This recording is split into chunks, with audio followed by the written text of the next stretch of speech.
علماء کرام نے کہا ہے کہ صبر کی 3 قسمیں ہیں. ایک صبر علی الطاعہ کہ انسان اپنے آپ کو باندھ کر رکھے طاعات کی ادائیگی کے لیے. دوسرا صبر عن المعصیہ کہ کوئی گناہ کرنے کو دل چاہ رہا ہے، دل مچل رہا ہے کہ فلاں گناہ کر لوں، لیکن انسان اپنے آپ کو باندھ کر وہ گناہ سے باز آ جائے. یہ صبر عن المعصیہ ہے.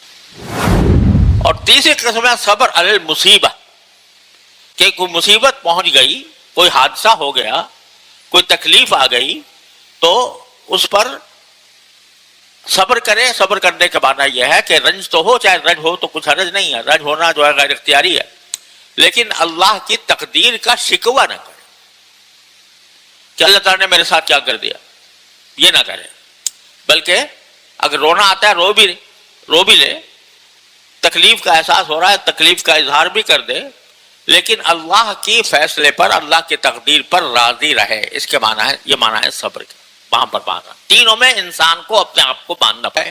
اچھا، یہاں دنیا میں امریکہ میں ایک بڑا آبشار ہے، نیاگرا آبشار.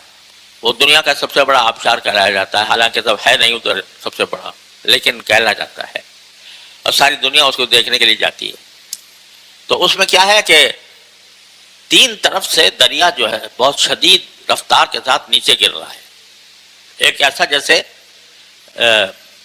ایک نال کی شکل میں، جوتے کی نال کی شکل میں اس طریقے سے گر رہا ہے. اب اس کا ایک کنارہ یہ ہے، ایک کنارہ یہ. تو بھائی وہ چوٹے سر کرنے کا نام آ بھی گیا تو کتنوں کو یاد رہے گا اور کتنے اس کے لیے زیادہ زیادہ تعریف کے کلمہ کہہ دیں گے، بات ختم ہو جائے گی. یہاں تو سوال جنت اور جہنم کا ہے. یہاں تو سوال اس بات کا ہے کہ آخرت میں دائمی مسرت حاصل ہوگی یا دائمی مصیبت میں رہیں گے. اس لیے الحمدللہ رب العالمین والصلاة والسلام علی رسولہ الکریم وعلی آلہ واصحابہ اجمعین وعلی کل من تبعہم بإحسان الی یوم الدین. اما بعد، ہمیں اللہ تبارک و تعالیٰ کا بندہ ہونے کی حیثیت سے اپنی زندگی کے ہر مرحلے میں، ہر کام میں اللہ تعالیٰ کی اطاعت اور اللہ کے رسول صلی اللہ علیہ وسلم کی اطاعت کرنی ہے. اور یہ ہم پر فرض ہے کہ جو کام کرنے کا ہمیں حکم دیا گیا ہے وہ انجام دیں، اور جن کاموں سے روکا گیا ہے ان سے رک جائیں. یہی سارا دین ہے. دین اسی کا نام ہے، اللہ کے احکام پر عمل کرنا، فرائض واجبات سنتیں ادا کرنا، اور گناہوں سے، معصیتوں سے، ناجائز کاموں سے رکنا. جو شخص یہ کام کر کے زندگی گزار گیا اس کے لیے اللہ تعالیٰ کی طرف سے جنت کی نعمتیں ہیں، اور اسی میں اگر ناکام ہو گیا، اللہ بچائے، تو ایک سخت عذاب کا اندیشہ ہے. یہ چیز کس طرح حاصل ہو کہ اطاعت بھی کرے انسان اللہ تعالیٰ کے احکام کی، اور اس کے منع کیے ہوئے کاموں سے رکے بھی، گناہوں سے باز بھی رہے. یہ ہر انسان، ہمارا مسلمان جانتا ہے یہ بات کہ میں اس دنیا میں اللہ تبارک و تعالیٰ کے احکام کی اطاعت کے لیے آیا ہوں، اور مجھے ہر گناہ سے بچنا ضروری ہے. اس کے باوجود جب ہم اپنا جائزہ لیتے ہیں تو نظر آتا ہے کہ پتہ نہیں کتنے مقامات پر ہم اطاعت سے محروم رہ جاتے ہیں، اور کسی گناہ کا دماغ پر، ذہن پر اتنا غلبہ ہوتا ہے کہ آدمی وہ گناہ کر بیٹھتا ہے. تو اس کا کیا علاج ہو؟ اس کے لیے قرآن کریم نے ہمیں ایک حکم دیا ہے. اگر اس حکم پر ہم اس حکم کو صحیح سمجھ لیں اور اس پر عمل کر لیں تو پھر اطاعت ہمارے لیے آسان ہو جاتی ہے. وہ حکم کیا ہے؟ وہ ایسا لفظ ہے جو مختصر ہے لیکن معنی اس کے بہت وسیع اور عمیق ہے. وہ لفظ کیا ہے؟ صبر. یا ایھا الذین آمنوا اصبروا، اے ایمان والو صبر اختیار کرو. اور صبر کے بہت فضائل قرآن کریم میں مذکور ہیں کہ انما یوفی الصابرون اجرہم بغیر حساب. صبر کرنے والوں کو ان کا اجر بے حساب دیا جائے گا. اور اس صبر کو قرآن کریم نے پتہ نہیں کتنے مقامات پر ذکر فرمایا ہے اور اس کی تلقین فرمائی ہے، اور صبر کرنے والوں کو بہت خوشخبریاں سنائی ہیں. لیکن صبر کا مفہوم سمجھنے کی ضرورت ہے. وہ صبر کیا ہے جس کی قرآن کریم نے دعوت دی ہے؟ عام طور سے صبر اس کو کہتے ہیں، ہمارے اپنے محاورے میں، اپنی باہم گفتگو میں ہم صبر اس کو سمجھتے ہیں کہ کوئی تکلیف پہنچی، اس کے اوپر کوئی شخص جو ہے واویلا نہ کرے، کوئی شکایت نہ کرے، بلکہ اللہ کی مشیت پر راضی رہے. اس کو صبر سمجھا جاتا ہے. جیسے فرض کرو کہ کسی کا کوئی اپنے عزیز کا انتقال ہو گیا تو کہا جاتا ہے وہ اللہ تعالیٰ تمہیں صبر دے. کسی کی چوری ہو گئی، اللہ تعالیٰ تمہیں صبر دے. کسی کے حادثہ ہو گیا، اللہ تعالیٰ تمہیں صبر دے. تو صبر ہمارے عام محاورے میں کہتے ہیں کسی تکلیف پر زیادہ واویلا نہ کرنے کو صبر کہتے ہیں. لیکن قرآن کریم کی اصطلاح میں صبر کا مفہوم اس سے زیادہ وسیع ہے. صبر کے لفظی معنی ہے باندھنا. صبر کے معنی ہے باندھنا. عربی زبان میں اصل معنی ہوتے ہیں باندھنا. پہلے زمانے میں کسی شخص کو قتل کیا جاتا تھا کہ سامنے اس کو باندھ کر اس کے اوپر تیر چلا دیے جاتے تھے، اور تیر چلا کر اس کی جان لے لی جاتی تھی. تو اس کو عربی محاورے میں کہتے تھے قتل صبرن. اس کو صبرن قتل کیا گیا. صبرن قتل کرنے کا معنی ہے اس کو باندھ کر قتل. تو لفظی معنی ہوتا ہے باندھنا. اور اس شریعت کی اصطلاح میں صبر کا مطلب ہوتا ہے اپنے آپ کو باندھنا، اپنے جذبات کو باندھنا، اپنی خواہشات کو باندھنا، یعنی ان کو قابو میں رکھنا. ہر انسان کے دل میں بے شمار خواہشات ہوتی ہیں. ان خواہشات اور جذبات کو جو انسان کے دل میں پیدا ہوتے ہیں ان کو باندھ کر، کنٹرول کر کے صرف ان خواہشات پر عمل کرنا جن پر عمل کرنا جائز ہے، اور ایسی خواہشات سے اپنے آپ کو روکنا اور باندھ کر رکھنا، اس پر کنٹرول کرنا جو خواہشات انسان کو گناہ کی طرف لے جاتی ہیں. اس کو صبر کہتے ہیں. اسی لیے حضرات علماء کرام نے کہا ہے کہ صبر کی 3 قسمیں ہیں. ایک صبر علی الطاعہ، کہ انسان اپنے آپ کو باندھ کر رکھے طاعات کی ادائیگی کے لیے. جیسے نماز کا وقت آ گیا، گھر میں بیٹھا ہے انسان، کھل گپیاں ہو رہی ہیں، گھر والوں کے ساتھ اچھا وقت گزر رہا ہے، اذان کی آواز آ گئی، تو اب انسان اپنے آپ کو باندھ کر نماز کے لیے لے جائے. یہ صبر الطاعہ ہے. جس وقت رات کو سویا آدمی صبح کو فجر کے وقت نیند آ رہی ہے اور دل چاہ رہا ہے کہ میں سوتا رہوں، لیکن جب اللہ کی طرف سے بلاوا آ گیا حی علی الصلاح حی علی الفلاح، تو اپنے اس نفس کو باندھ کر مسجد کی طرف لے جائے. یہ صبر ہے، صبر علی الطاعہ. دوسرا صبر عن المعصیہ، کہ کوئی گناہ کرنے کو دل چاہ رہا ہے، دل مچل رہا ہے کہ فلاں گناہ کر لوں، لیکن انسان اپنے آپ کو باندھ کر وہ گناہ سے باز آ جائے. یہ صبر عن المعصیہ ہے.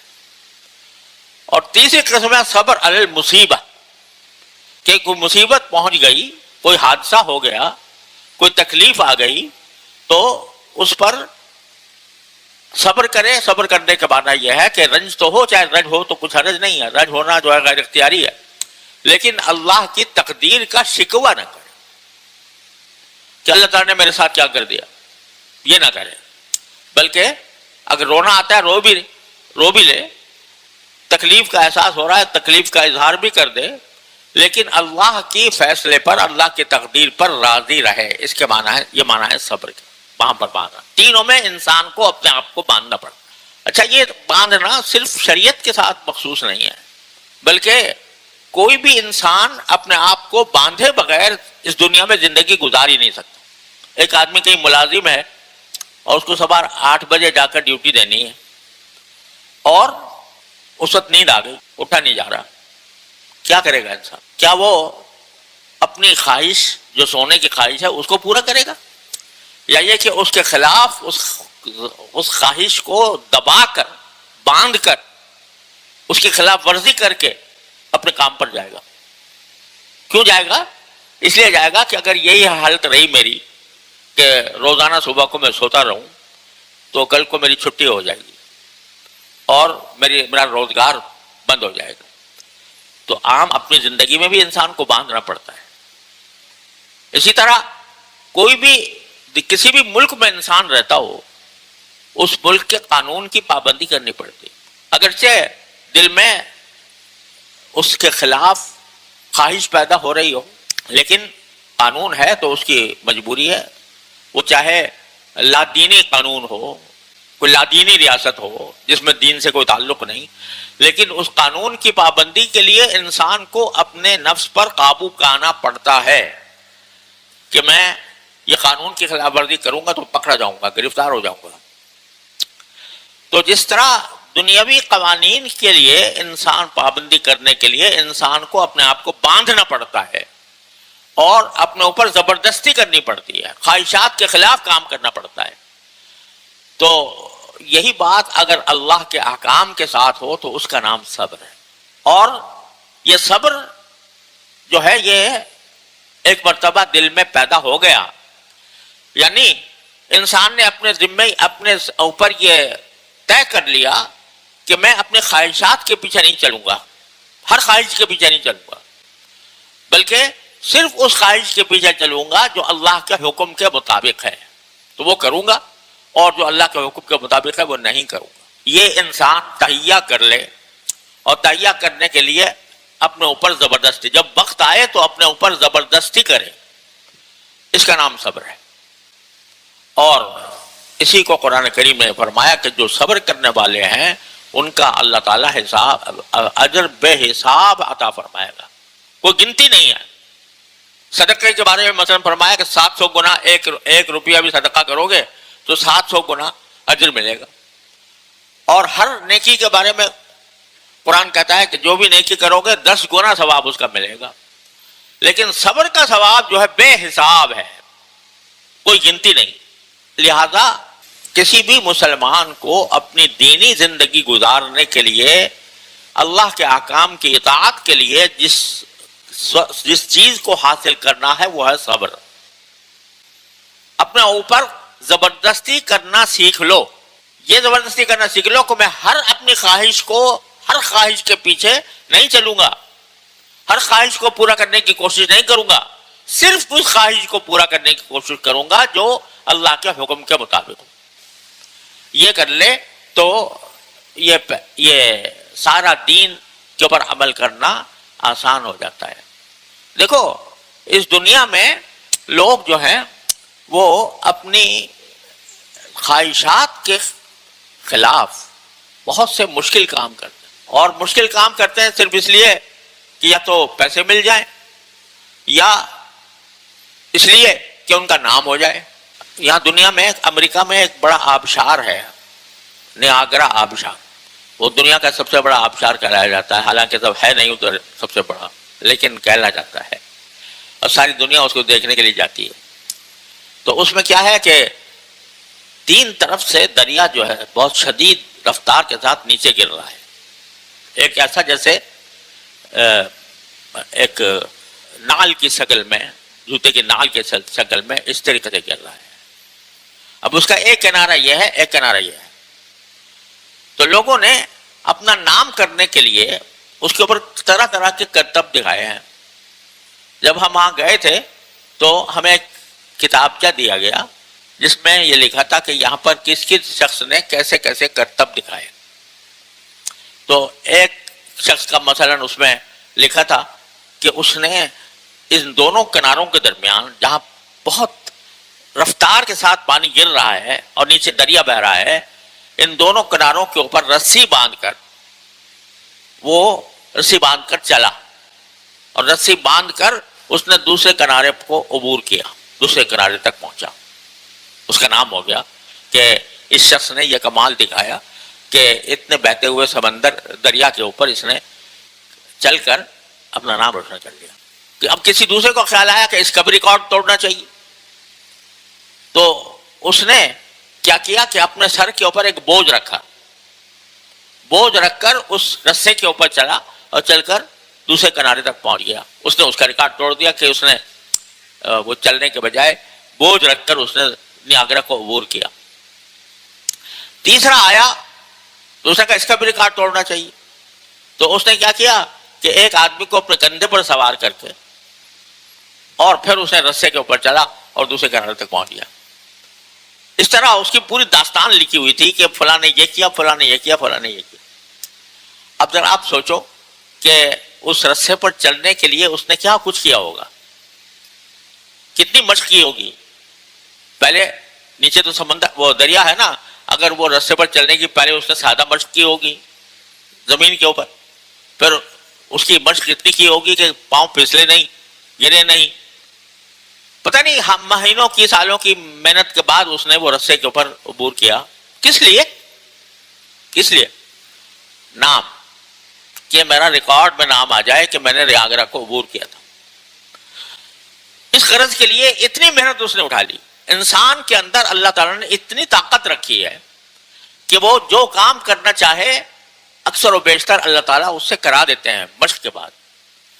تو اس شخص نے یہ مشقت کتنی برداشت کی ہوگی آپ سوچو. اور جس نے بوجھ اٹھا کر کام کرنے کی عبور کیا، جس نے اپنے کندھے پر دوسرے آدمی کو سوار کر کے یہ کام کیا، کتنی محنت اس نے کی ہوگی. یہ محنت کیسے ہوئی؟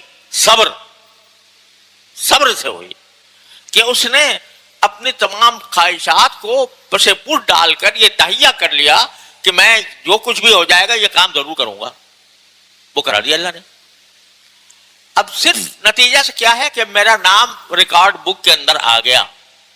تو بس اس کام کے لیے اس نے ساری اپنی خواہشات کو تج دیا، سارے اپنی مشغولیات کو ترک کر دیا اور اپنے اوپر ایک مصیبت نازل کر لی.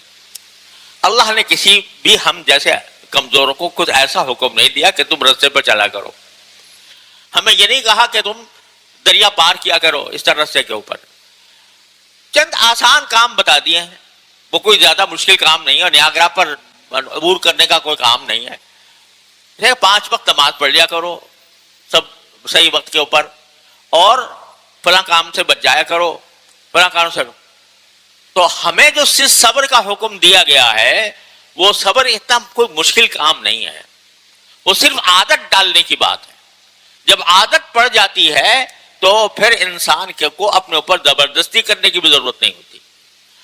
کوئی آدمی جو بے نمازی ہے اس کو نماز پڑھنا بہت بھاری لگتا ہے، لیکن جب ایک مرتبہ نماز کا عادی بن گیا، جماعت سے نماز پڑھنے کا عادی بن گیا، تو کیا ہوگا کہ چین نہیں آئے گا جب تک کہ مسجد نہ چلا جائے. تو یہ کس طرح ہوگا؟ صبر کے ذریعے ہوگا. اپنی خواہشات کو تھوڑا قابو کرو، اس کو باندھ کے رکھو، تو باندھ کے رکھنے کے نتیجے میں اللہ تبارک و تعالیٰ اس کو آسان کر دے گا.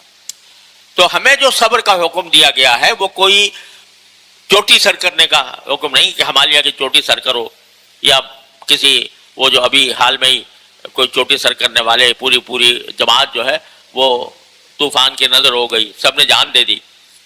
کس کام کے لیے؟ کہ میرا نام آ جائے کہ میں نے اتنی چوٹیاں سر کی. تو بھائی وہ چوٹیاں سر کرنے کا نام آ بھی گیا تو کتنوں کو یاد رہے گا، اور کتنے اس کے لیے زیادہ سے زیادہ تعریف کا کلمہ کہہ دیں گے، بات ختم ہو جائے گی. یہاں تو سوال جنت اور جہنم کا ہے. یہاں تو سوال اس بات کا ہے کہ آخرت میں دائمی مسرت حاصل ہوگی یا دائمی مصیبت میں رہیں گے. اس لیے اس کے لیے صبر کرنا. تو خلاصہ بات کرنے کا یہ ہے کہ اللہ تبارک و تعالیٰ نے جتنے بھی احکام ہمیں عطا فرمائے ہیں ان احکام پر عمل کرنے کا طریقہ یہ بتایا ہے کہ اپنے نفس پر زبردستی کرنے کی عادت ڈالو. جیسے کہ دنیا کے کاموں کے لیے اپنے اوپر زبردستی کرتے ہو، جیسے دنیا کے اندر پیسے کمانے کے لیے زبردستی کرتے ہو، جیسے اپنا نام پیدا کرنے کے لیے زبردستی کرتے ہو، اور اپنے خواہشات کو کچل کر اپنا نام پیدا کرنا چاہتے ہو. تو اللہ کا قرب حاصل کرنے کے لیے، اللہ تعالیٰ کا فرما بردار بننے کے لیے اپنے اوپر زبردستی کرو گے تو ساری دین کے اوپر عمل آسان ہو جائے گا. اور اللہ تعالیٰ نے دین بھی ہمیں ایسا دیا اللہ تعالیٰ کے فضل و کرم سے، کوئی مشکل کام نہیں ہے. کوئی بھی کام دین میں مشکل نہیں ہے. بعض جگہ تھوڑی مشقت، تھوڑی سی کوشش کرنی ضرور پڑتی ہے، لیکن کوئی کام ایسا نہیں ہے جو انسان کی طاقت سے باہر ہو. لا یکلف اللہ نفسا الا وسعها. اللہ تعالیٰ کسی کو اس کی وسعت سے زیادہ کا مکلف نہیں فرماتے. تو جتنے بھی کام دیے گئے ہیں وہ ایسے ہیں جو ہماری وسعت میں ہیں. اور گناہوں سے بچنے کا بھی یہ حال ہے کہ ایسا نہیں کہ ہماری وسعت میں نہ ہو. کوئی گناہ ہے اور دل میں چل رہا ہے اس گناہ کے لیے، لیکن اگر دل میں ایک خیال آ جائے اور پتہ چل جائے کہ مجھے میرے والد صاحب دیکھ رہے ہیں، میرا استاد دیکھ رہا ہے، میرا بیٹا دیکھ رہا ہے، تو اس وقت گناہ کرو گے؟ نہیں کرو گے. کیوں نہیں کرو گے؟ اس لیے کہ اس وقت اپنے آپ پر زبردستی کرنی پڑے گی. بھائی بیٹا دیکھ لے گا، باپ دیکھ لے گا، کتنی بڑی بدنامی کی بات ہوگی.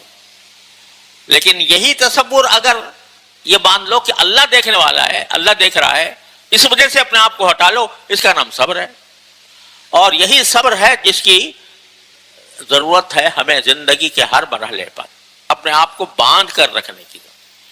اللہ تبارک و تعالیٰ اس کی ہمیں توفیق عطا فرمائے کہ اللہ کے احکام پر اپنے آپ کو باندھ کر رکھیں. دل کچھ بھی چاہ رہا ہو، خواہشیں کچھ بھی ہو رہی ہوں، لیکن اللہ کا حکم آ گیا تو اس کے آگے انسان سر جھکا دے، اور اس کے نتیجے میں کیسی خواہش کیوں نہ ہو انسان اس کو دفن کر دے. صحابہ کرام رضی اللہ تعالیٰ عنہم کی تربیت نبی کریم صلی اللہ علیہ وسلم نے اسی طرح کی تھی. شروع میں جب اسلام کے شروع میں سونے کا استعمال، سونا اس کا استعمال عورتوں کے لیے منع تھا، بعد میں حلال ہوا. عورتوں کو بھی سونے کا زیور پہننے کی ممانعت تھی.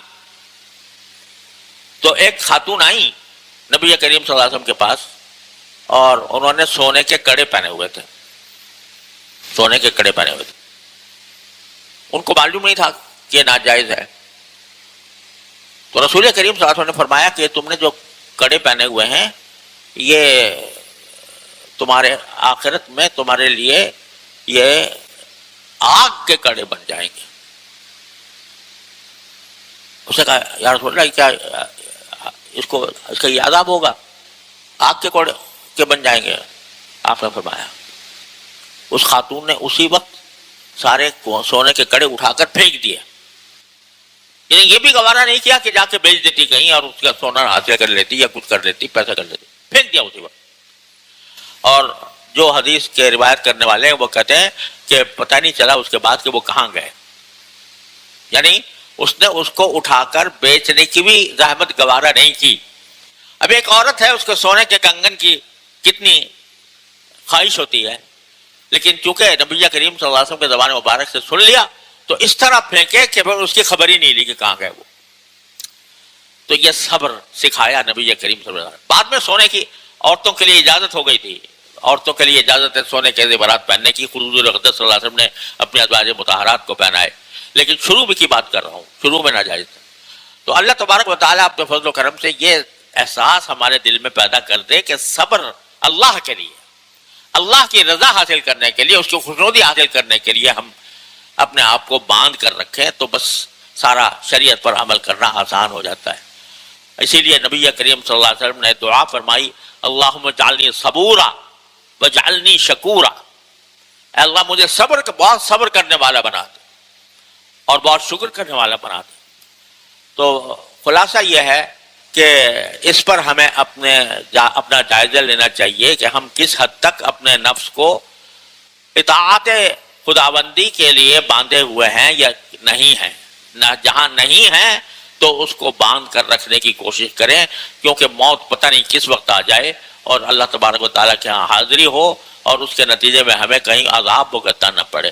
اللہ تعالیٰ ہر مسلمان کو اس سے حفاظت فرمائے. وآخر دعوانا الحمدللہ رب العالمین.